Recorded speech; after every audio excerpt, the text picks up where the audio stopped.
کچھ لوگ ایسے بھی ہوتے ہیں جن کی بات کرنے کے لیے ہم روز وقت تہجد اللہ سے ملاقات کرتے ہیں۔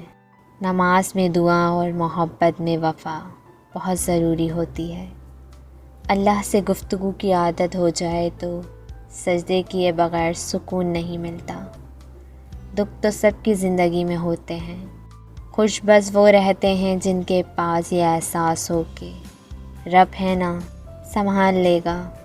زمیں پہ کوئی اپنا کھو جائے تو انسان عرش کی جانب دیکھنے لگتا ہے۔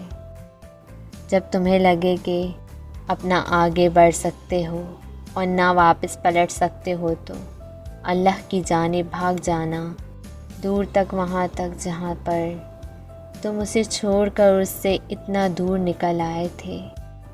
بس بے خوف ہو جاؤ اور ان باتوں میں بے پرواہ ہو جاؤ جن کا علم اللہ کے سوا کسی کو نہیں۔ کب تک اللہ کے فیصلوں سے منہ موڑ کر بھاگتے رہو گے جس کا اقتدام تمہارے بس میں ہی نہیں؟ اس کو تم زور زبردستی سے بھی نہیں بدل سکتے۔ اللہ کو چھوڑ دو گے تو کوئی چیز ہاتھ نہیں آئے گی۔ جہاں اتنا صبر کیا وہاں تھوڑا صبر اور سہی، پھر دیکھو جو اب تک تمہارے نصیب کا حصہ نہیں تھا وہ بھی تم تک پہنچا دیا جائے گا۔ غم نہ کرو، اللہ تمہارے ساتھ ہے۔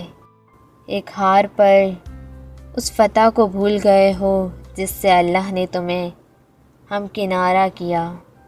اس کی رحمتوں کو یاد کرو اور ذہن نشیں کر لو کہ تمہارا رب ہر شے پہ کامل ہے۔